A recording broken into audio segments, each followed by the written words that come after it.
Terrain social.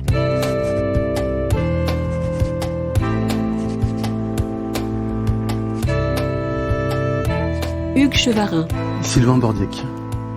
Sylvain Bordiec est maître de conférences en sociologie à l'Université de Bordeaux et membre du laboratoire Culture, Éducation, Société. De confinement en couvre-feu, la jeunesse se trouve soumise à des périmètres restreints, des contrôles, des limites. À quelles inégalités ces jeunesses sont-elles confrontées ? Ce temps de la jeunesse, lieu des multiples socialisations, moment aussi de l'insouciance, n'est-il pas comme suspendu à l'année 2020 ? Terrain social s'interroge aujourd'hui sur cette socialisation empêchée. Terrain social. Bonjour Sylvain Bordiec. Bonjour. Avant de questionner les socialisations des jeunes en période de confinement et de couvre-feu, j'aimerais que vous définissiez la catégorie de jeunesse, mais aussi cette notion de socialisation. On entend beaucoup dans les discours de sens commun, enfin, dans les médias, chez les politiques, ce mot de jeunesse, bon, qui pour les sociologues, enfin qui d'un point de vue sociologique est à déconstruire. Donc les sociologues s'accordent pour considérer qu'il n'y a pas une jeunesse, mais davantage des jeunesses, donc différents types de jeunesse. Ces jeunesses sont déterminées par la classe sociale, par le genre, par les territoires d'inscription de l'existence. Il y a des jeunesses urbaines, des jeunesses rurales, et donc des jeunesses urbaines riches, des jeunesses urbaines pauvres. Donc ces différentes jeunesses, elles sont soumises ou elles sont exposées à des processus de socialisation. Alors le consensus à propos de cette notion de socialisation, il est moins évident chez les sociologues. Donc moi, mon approche de la socialisation, elle se rapproche de la manière dispositionnaliste d'appréhender cette notion de socialisation. Alors qu'est-ce que j'entends par dispositionnalisme? C'est la manière dont les expériences sociales, la manière dont toutes les expériences sociales façonnent les jeunes individus.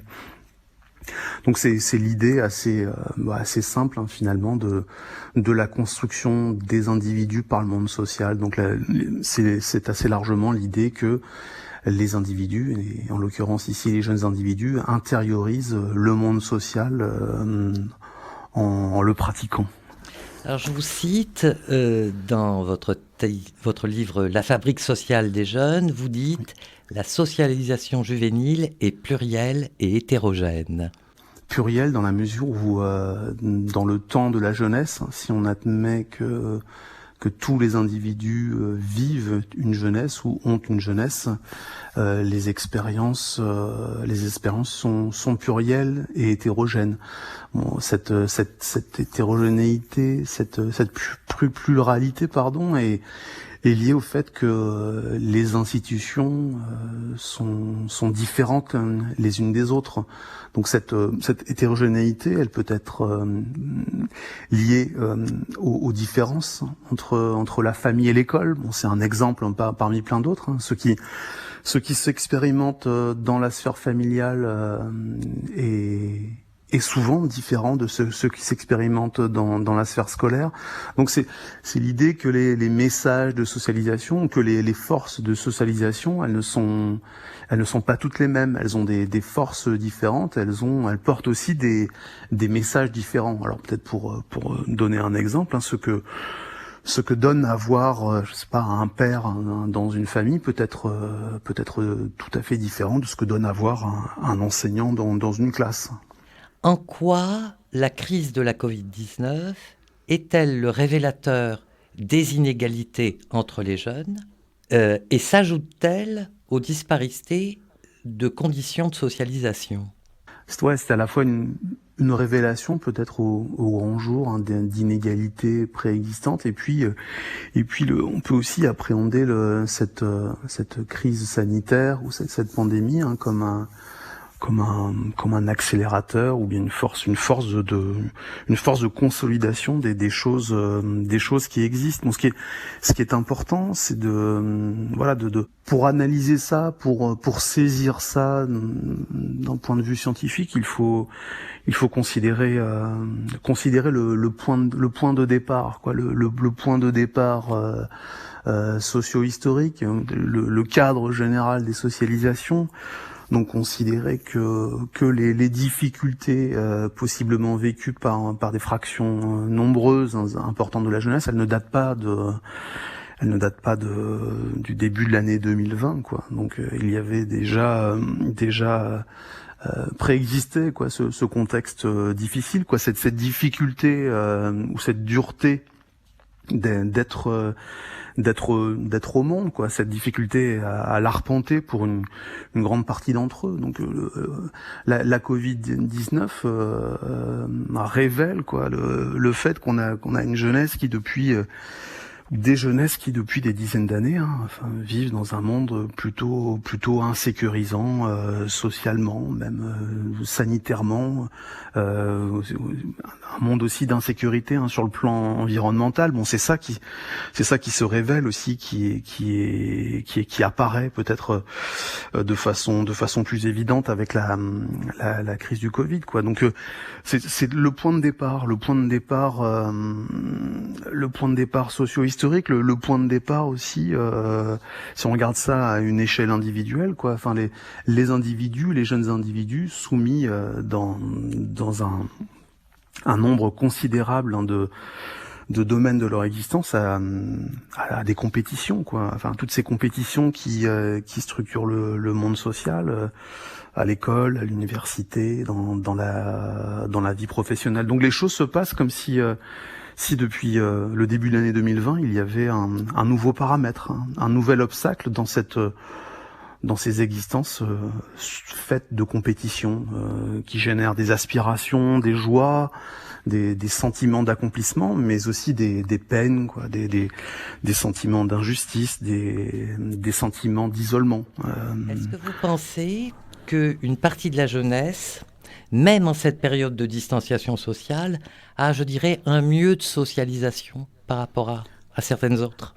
Ce qui me semble important aujourd'hui, c'est d'interroger l'impact sur quasiment la totalité de la population. Alors, est-ce que ce temps de la jeunesse devrait normalement être vécu comme une période d'apesanteur, je reprends vos termes, oui. Donc sans pesanteur et sans insouciance, donc sans souci, tandis que ce qui prédomine, c'est l'inquiétude, c'est-à-dire sans repos. Cette inquiétude, elle préexiste à la Covid-19, elle ne peut que la renforcer ou la viver, ou bien, voilà, il y a l'espèce d'urgence, quoi, une urgence peut-être pour certains, on voit, enfin les queues dans les files d'attente au guichet d'aide alimentaire, enfin l'urgence de revoir des personnes, le sentiment d'urgence à retourner sur les bancs de la fac, le sentiment d'urgence à retourner travailler. Donc il y a l'inquiétude au présent, et puis, ouais, l'inquiétude pour l'avenir, quoi. Je pense que ça, voilà, c'est un moment quand même pour les jeunesses, enfin, et notamment peut-être les jeunesses les moins dotées, un moment de cogitation intense, quoi, sur les chances de vie, sur les chances de survie ou sur les possibilités à venir. Vous avez raison de considérer, comme je peux le faire également, enfin la diversité des situations, la diversité des conditions, quoi. Enfin, et ce qui est important, je pense, dans cette séquence, c'est que l'avenir ou même le présent de cette jeunesse, dans cette période de crise, de moins en moins fait de rencontres entre autres de classe, entre autres de couleur de peau ou d'origine nationale et géographique.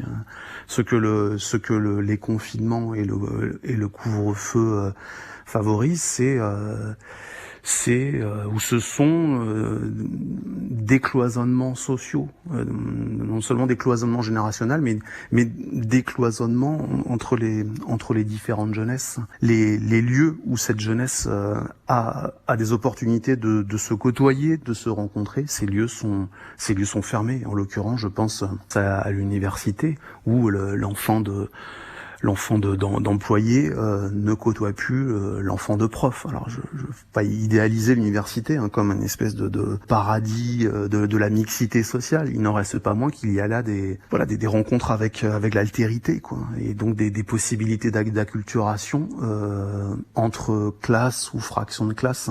Bon, ces choses qui me semblent peuvent être importantes pour des formes de cohésion sociale, quoi, des formes d'entente entre les groupes. Est-ce que vous avez l'impression que les jeunesses contemporaines de ce moment particulier de notre histoire se voient comme une génération sacrifiée, se conçoivent-ils de cette manière-là?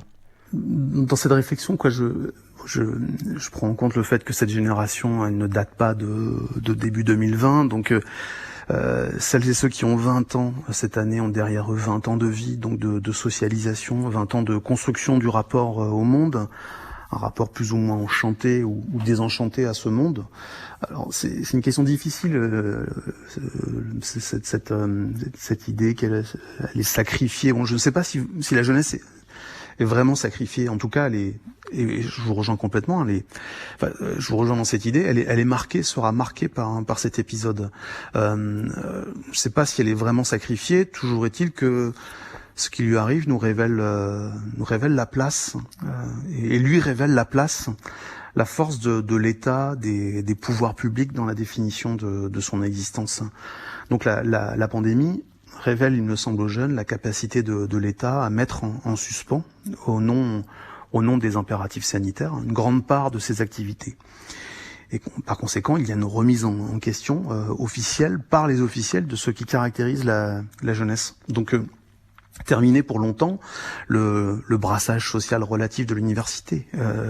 Terminé aussi la plupart des mouvements sociaux impliquant la jeunesse, quoi. En décembre 2019, donc j'ai le souvenir dans mon université, souvenir assez vif des étudiants et des gilets jaunes qui se rassemblaient pour échanger sur les actions à mener pour défendre une autre vision du monde, une vision alternative à la vision dominante. Donc aujourd'hui, les lieux sont vides et ces rencontres ne sont plus possibles. Donc le temps de la distanciation sociale, des gestes barrières, et pour les jeunes, mais pas seulement pour les jeunes, le temps du maintien à distance des autres, du renforcement de la séparation d'avec les autres. Donc on pourrait dire, d'une certaine manière, chaque groupe, chaque individu, chaque jeune dans son couloir, et que les meilleurs gagnent, d'une certaine manière. Donc je pense que cette séquence de notre histoire est pour les jeunes le révélateur de la puissance de l'État, des autorités, à rendre possible ou au contraire à contraindre ou à empêcher ces mouvements, à restreindre ces libertés. Donc toutes ces choses qui étaient faites avant sans penser au fait qu'elles sont liées à l'administration du social par le politique, des choses du type sortir de chez soi, se déplacer, voyager, travailler, se nourrir, n'ont plus la même signification lorsqu'elles ne sont plus possibles. Donc comme la plupart des autres groupes qui n'ont pas d'autre choix que de se conformer aux décisions politiques, les jeunes participent d'une certaine manière à la solidarité nationale en consentant aux mesures restrictives. Donc comme les autres, ils sont dans un état de sidération, il me semble, peu propice aux réactions collectives et d'ampleur, à ce qu'on peut appréhender comme étant des attaques ou des menaces faites à leur liberté, des menaces qui pèsent sur leur avenir, lorsqu'il leur faudra prendre leur part aussi dans le remboursement de la dette et de leur dette. Il y a des choses intéressantes à noter et qui seraient à étudier en profondeur. C'est le gouvernement refuse d'élargir le RSA aux moins de 25 ans, mais propose de lancer un vaste programme de prêts jeunes. Le gouvernement refuse d'instaurer la suspension des paiements des loyers dans les cités universitaires, mais encourage les actions associatives d'aide alimentaire. Donc voilà, un des enseignements est le suivant, c'est le présent et l'avenir de franges importantes de la jeunesse étaient déjà précaires, incertains. Cette précarité, ça n'est pas une surprise. On a beaucoup d'éléments là-dessus. Cette précarité, elle est renforcée par la pandémie. Cela s'inscrit dans une dynamique plus générale. On a aussi des chiffres, des données statistiques assez robustes sur le fait que la pauvreté augmente et que les jeunes sont dedans, sont dans ces processus de précarisation, d'appauvrissement. Merci Sylvain Bordiec. Je rappelle que vous êtes maître de conférence en sociologie à l'Université de Bordeaux et membre du laboratoire Culture, Éducation, Société. Terrain social.